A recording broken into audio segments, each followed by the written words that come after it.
This is Phillippe Alleosse and his cheese shop on the Rue de Pont-Soleil in the 17th arrondissement. Here, he sells what are universally regarded as some of the most perfectly ripe and ready cheeses in the world. They don't come to his store like this, he makes them that way. The blank canvases arrive here at the Alleosse cheese cellars on the Rue de Clairvaux, a few miles away. Oh. 18 months. 18 months. Yes, and after, if you go in Switzerland, we have 34 months, 18 months, 18 months in Comté. These are endangered species, lovingly cared for in Philippe's caves under the city of Paris. Traditionally underground, a cheese cave is a moisture and temperature-controlled room with unique bacteria and mold cultures living inside. That makes them perfect for affinage, the aging of cheese. That's strong cheese. Bang. It's like making wine, except you get to uncork it every day and add flavors and textures as you refine and mature cheeses by washing them or turning them, brushing them for weeks, months, and sometimes years. If the cheesemaker is so inclined, he can put cinnamon in his Marc de Bourgogne and infuse it, and then the mold from that would have a different effect on the cheese than just Marc de Bourgogne by itself. So you can begin to play around with these ideas. Phillippe is one of a handful of affineurs certified by the French government as a master craftsman. He's among the last of his kind, and he's working hard to pass along the secrets of his art to his daughter, Yannick. That, to me, is the key to what's going on in Paris right now. Now, young culinarians, cheesemakers, winemakers, butchers are looking to the past and they're honoring it. Yeah, because there are so many changements, so we have to keep some traditional way to live. This is, like you say, this is magic. Here in the caves, the air is thick with the smell of thousands of pounds of cheeses from all over the world, absorbing molds and bacteria unique to Alleosse.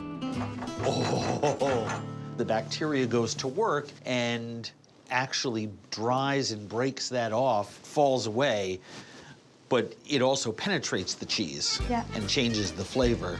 There are 3 main aging rooms. This one is for hard and soft cheeses that are kept cool and dry. The process is transforming this sheep's milk cheese from Corsica from a simple, one-note flavor into something much richer. Fruity, then nutty, and then a nice tart, mellow finish.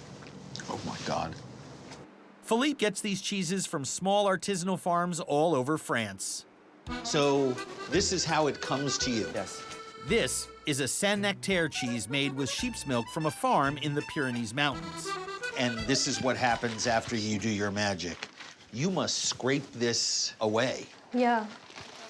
This fur. The flour. The Nectaire arrives with good but not very memorable or complex flavor. 30 weeks later, it's become an entirely different cheese. The change between this is extremely young, tart, simple, one note, A, guitar string. This is symphonic. It's 10 instruments all played, I mean, it's amazing. This room is the wet room, warm and humid, where washed-rind cheeses like Epoisse attain their pedigreed stink. Here we wash with many different wash. Wine you wash with, apple juice, whatever it is that you want to wash with, you wash with. Yes. Oh. Parfait. L'Epoisse, ça doit être parfait. Beautiful. The clearest demonstration of the affineur's magic is in the cold room devoted to goat cheese, in all shapes and sizes. These blocks of Corsican goat cheese tell a story. So this is how it comes in. A month later, 2 months later, 3 months later. Yeah. It arrives coated with herbs from the Corsican countryside. We don't used to eat the fresh one. Right, of course you don't. It's for the difference. But I love it. You guys don't eat it, but this is typically how it is sold.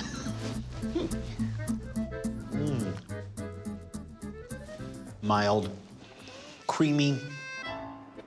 After 3 months, the coating of herbs has literally gone moldy and been absorbed into the cheese, gone from sight, and yet the taste is still there.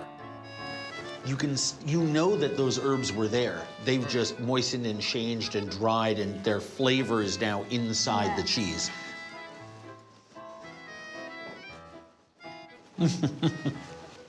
I don't even recognize this cheese in there. It's very herbal.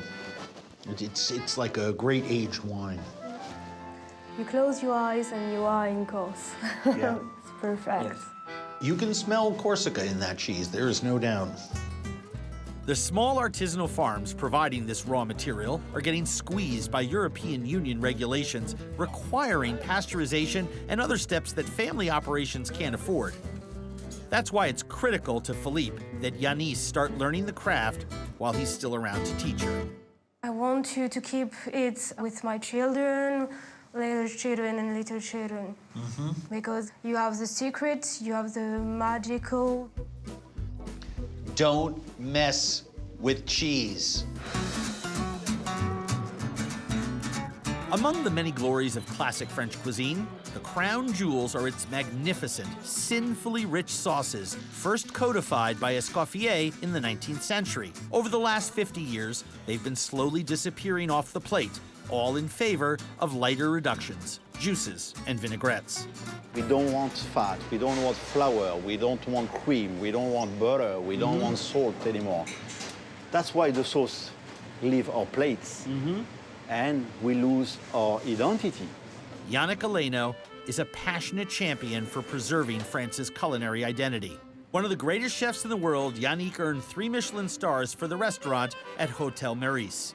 Then he moved across town and did it again, earning 3 stars at Ledoyen, transforming one of the oldest, most elegant restaurants in Paris into another success.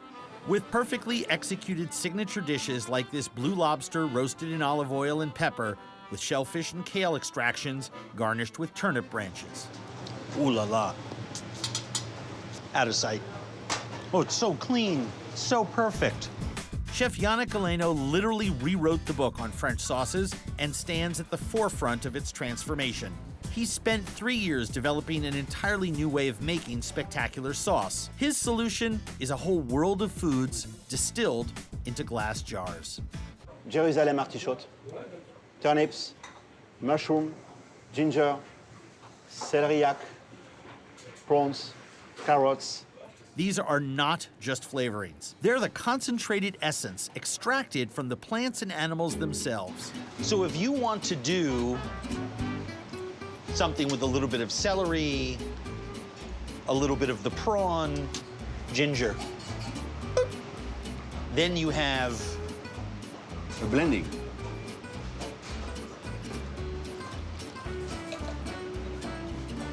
That's ridiculous. It's like the essence of the thing itself. I'm stunned